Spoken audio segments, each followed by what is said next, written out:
우리가 지금 자연으로부터 누리는 이 혜택을 미래 세대도 누려야 그게 공정한 거니까 그렇게 해주려면 잘 보존해서 미래 세대에게 넘겨줘야 되겠다. 그건데 그게 실제로는 전혀 이루어지지 못하고 있거든요. 빌려 쓴 사람들의 태도가 이건 뭐 영 글러먹은 거죠. 빌려 쓴 남의 물건을 어쩌면 이렇게 마구 사용하고 넌 뭐 죽으면 그만인데 거의 그런 수준인데요. 그건 참 옳은 일이 아니라고 생각해요. 저는 최근에 지속가능성 연구는 한마디로 완전히 실패했다 이런 얘기를 공공연하게 하고 돌아다닙니다. 미래 세대, 그 미래 세대가 누군지만 알아도 좀 달라질 것 같다는 생각도 해봐요. 손녀딸이 태어났잖아요. 네, 6개월. 제 손녀딸이 미래잖아요. 그 손녀딸에게 제가 지금 이 자연을 물려준다 이렇게 생각하면 저는 못 먹더라도, 저는 헐벗더라도 내 손녀딸이 잘 살 수만 있다면 뭐 온갖 걸 다 희생할 용의가 있습니다. 그런데 우리가 생각하는 미래 세대는 100년 후에 올지 200년 후에 올지 모르잖아요. 나는 얼굴도 보지 못할 그런 놈을 위해서 내가 내 삶을 희생한다. 애당초 이게 씨가 먹힐 얘기가 아니었던 것 같아요. 우리 인간이 위대하다는 거는 우리 모두가 다 알고 있고 받아들이는 일이지만 그 위대한 인간이 어느 순간부턴가는 스스로 자기의 살을 깎아먹는 이상한 짓을 하기 시작한 겁니다. 미래를 가져다 쓰고 있는 정도가 아니라 이미 우리는 현재를 망가뜨리고 있다 하는 생각이 들어서 오늘 오랜만에 책에 대해서 한번 여러분하고 얘기를 나눌까 합니다. 옥스퍼드 대학의 상당히 젊은 분이에요. 윌리엄 맥카스킬이라는 분인데 윤리 철학의 최고의 대가 수준에 있으신 피터 싱어라는 분하고 같이 오래전부터 생명윤리에 관한 글도 같이 쓰고, 이분이 최근에 우리말로는 우리는 미래를 가져다 쓰고 있다라는 책을 내셨거든요. 여러 가지 정황적 증거를 가지고 계산을 해보니까 아마도 우리가 농경을 하기 직전에 대한민국 인구에서 한 이태리 인구 사이 그 정도의 사람들이 지구에 살고 있었을 것이다. 우리나라 사람들이 전 세계에 펼쳐져서 산다고 한번 생각해 보세요. 한 사람씩 동일한 거리를 유지하고 지구 표면에 다 그렇게 흩어져 있다. 사람 못 만나실 거예요. 하루 종일 걸어 다녀도. 우리가 농경을 하기 시작하기 전까지만 해도 별로 존재감이 없던 존재였다 하는 거죠. 그런데 농경을 시작하면서 폭발적으로 숫자가 늘어서 지금은 80억 명이 됐잖아요. 윌리엄 맥카스킬의 계산법에 따르면 작년까지 지구에 한 번이라도 살았던 사람의 숫자를 다 계산하면 기껏해야 한 1000억 명 정도 밖에 안 된답니다. 그러니까 지금까지 살아온 사람들을 만약에 100억 명을 한 사람으로 이렇게 그림을 그린다 그러면 1000억 나누기 100억이니까 10명이잖아요. 그러니까 지구의 역사, 지금까지의 역사가 사람 10명의 그림으로 그려진다는 겁니다. 지금은 80억이 살고 있는데 80억 조금 반올림 해갖고 100억이라고 치고, 그럼 지금 이 순간 한 명이 살고 있는 거죠. 그런 계산으로 했을 때 앞으로 지구에 살 사람을 계산을 한번 해보는데 지금까지 살아온 사람은 10명이에요. 지금 살고 있는 사람 1명이에요. 자, 앞으로 지구에 살 인간의 숫자는 이게 한 페이지를 넘어가고요. 2페이지를 넘어가고요. 그 다음에 3페이지를 넘어가고요. 4페이지에 2줄이나 되는. 그래서 이분의 결론이 뭐냐? 미래는 거대하다.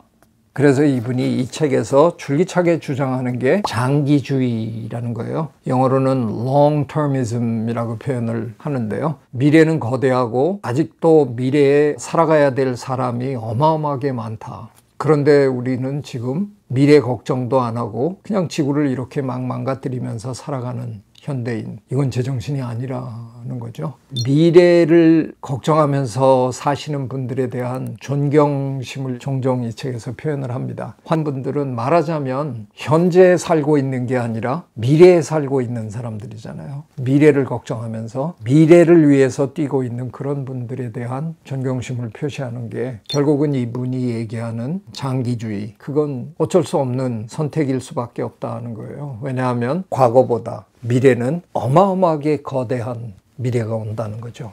그걸 한 사람 한 사람의 생애를 반복하는 관점을 택한 이유가 뭘까? 한 사람 한 사람의 삶이 소중하다는 거죠. 그 한 사람 한 사람의 인권을 생각한다 그러면 지금 우리가 이렇게 자연을 막대하고 이러는 거는 윤리적으로 올바른 일이 아니라는 거예요. 이분은 윤리 철학자이기 때문에 당신의 그 논리를 개발하는데 상당히 독특한 계산법을 가지고 얘기를 하셨어요. 저는 굉장히 설득당했습니다. 앞으로 인류의 역사를 살아갈 사람의 숫자가 지금까지 살아온, 지금 살고 있는 사람의 숫자랑 비교도 안 되게 어마어마하다. 그렇다면 우리는 미래를 위해서 걱정하고 미래를 개선하기 위해서 노력해야 된다. 상당히 철학하시는 분답게 나름대로의 튼튼한 논리 구도를 이렇게 만들어가는 게 아주 인상적이었어요.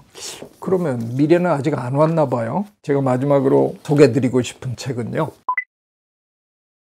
제목은 피난하는 자연이라는 책인데요. 지금 자연이 계속 이동하고 있잖아요. 더 이상 우리나라의 대구에는 사과가 거의 나지 않고 있고요. 사과는 지금 DMZ 근처 강원도에서 제일 많이 생산되고 있습니다. 이런 식물들이 분포가 지금 계속 북상하고 있는 거 여러분도 뉴스에서 많이 들으시잖아요. 자연이 지금 이미 피난길에 올랐다는 거죠. 굉장히 흥미로운 게 만약에 한 500m 정도를 산을 따라서 산 위로 올라가면 온도가 평균적으로 한 3도 정도 떨어집니다. 지금 지구온난화 때문에 상당히 많은 식물들이 또 많은 동물들이 더 높은 곳으로 지금 자꾸 이동을 하죠. 근데 산으로 올라가는 식물이 있는가 하면 위도를 따라서 더 북쪽으로 이동하는 식물, 동물들이 있다는 거죠. 산으로 올라가는 건 한 500m만 올라가면 되는데 위도를 따라서 북으로 올라가는 건 500km를 가야 똑같은 효과가 나타난답니다. 굉장히 먼 여정을 식물들이, 동물들이 시작했다는 거죠. 북극곰은 더 이상 갈 곳이 없으니까 북극에서 더 북쪽으로 갈 수는 없잖아요. 그래서 북극곰은 마을로 오히려 내려와서 쓰레기통을 뒤지기로 지금 한 거고,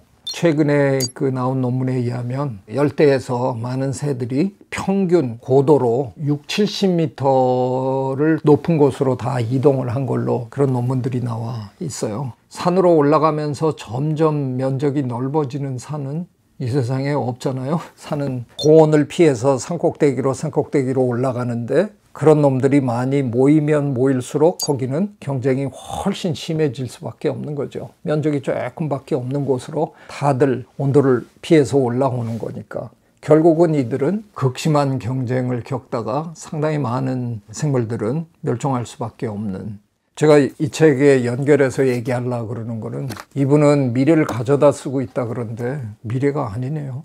현재네요. 이미 현재에 많은 생물들이 피난을 시작했고 우리는 미래를 가져다 쓰고 있는 게 아니라 이미 적나라하게 벌어지고 있는 그런 순간이라는 겁니다. 이거 서스테이너빌리티, 이거는 수능에 지금 연속 12년째 원래 또 나올 거야. 환경 문제는 항상 나와. 서스테이너빌리티는 뜻이 뭔데? 시작? 그냥 하면 안 되지. 뭐 없이 시작? 환경 파괴 없이 지속 가능한 현재라는 단어로서 아마 한국말로 번역할 때 가장 긴 단어 중에 한 개일걸? 환경 파괴 없이 지속 가능한 발전. 환경을 좀 많이 집어넣어야 돼. 근데 이 안에 담겨 있는 진짜 의미는 뭔데? 환경을 보호하자? 아니야. 뭔데? 항상 말했잖아. 이거 할 때마다 말하는 거. 왜 우린 이거 생각해놓고 여기에 대한 진정한 의미는 모르고 그냥 단어만 대충 알아. 안에 들어가 있는 진정한 의미가 뭔데? 누굴 염두하자. 시작. 미래 세대 염두하자. 이게 안 나오냐고. 써라. 미래 세대 염두. 그러니까 서스테이너빌리티라는 단어 안에는 우리만 사지 말고 미래 세대에게 모든 걸 잘 넘겨주자는 의미가 있는 거야. 그 작년 수능 문제 빈칸이 넥스트 제너레이션이었잖아. 우리가 이 서스테이너빌리티라는 단어가 사실 이게 유지하다였거든. 서스테인 유지하다잖아. 서스테인을 하면 유지할 수 있는 이었거든. 근데 그 단어가 어느 순간 단어가 바뀌어버렸어.